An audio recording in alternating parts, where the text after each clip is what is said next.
Setiap kali gadis itu menjulurkan tangannya ke laut, ribuan ikan akan berenang mendekatinya. Namun, para nelayan tidak terkejut karena setiap kali gadis itu pergi ke laut bersama mereka, mereka selalu menangkap banyak ikan. Kekuatan uniknya adalah sumber makanan semua orang.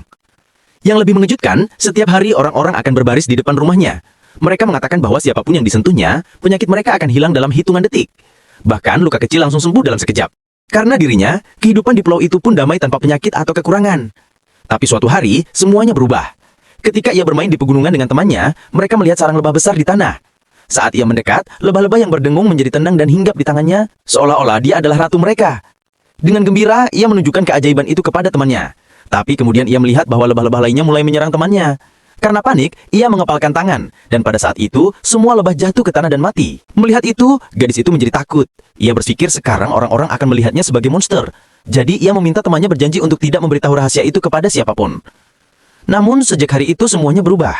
Kekuatannya seakan menghilang. Ia tidak bisa lagi menyembuhkan orang yang sakit, dan para nelayan tidak lagi menangkap ikan sebanyak sebelumnya.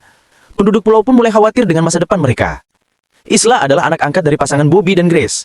Suatu malam saat Grace menyentuh tangan Isla yang sedang tidur, ia mendapati luka di tangannya sembuh dengan cepat. Ia segera memanggil suaminya, dan luka di tangannya juga sembuh dalam sekejap. Keduanya pun terkejut, menyadari bahwa kekuatan Isla kini hanya muncul saat ia tidur. Grace lalu membawa neneknya Isla untuk diobati, dan ajaibnya, sang nenek sembuh sepenuhnya. Neneknya lalu memberitahu kejadian itu kepada para warga. Tak hanya itu, ia juga memberikan ide. Jika Isla hanya memiliki kekuatan saat tidur, maka mereka harus membuatnya terus tertidur dengan obat tidur, agar pulau bisa terus hidup sejahtera. Grace lalu memberi Isla obat tidur. Saat gadis itu akhirnya tertidur pulas, para nelayan membawanya ke laut dan menaruh tangannya ke dalam air. Keesokan harinya, mereka kembali mendapatkan tangkapan ikan yang melimpah. Mengetahui itu, sang ayah sadar warga pulau telah kehilangan akan dan segera memanggil polisi. Tak lama kemudian, seorang polisi dan petugas perlindungan anak datang untuk membawa Isla.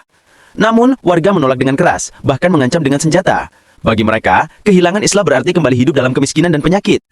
Saat situasi memanas, polisi mengeluarkan pistol untuk menggertak, namun tanpa sengaja pistolnya meletus mengenai Bobby. Bobby yang terluka hanya memohon agar nyawanya yang diambil asal anaknya tidak disakiti.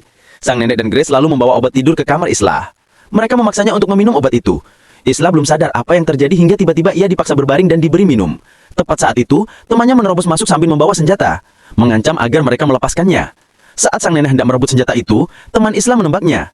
Isla lalu berteriak dan mengepalkan tangan, dan seketika semua orang di dalam rumah langsung tewas. Tidak hanya mereka, semua warga yang serakah di pulau itu pun ikut tewas.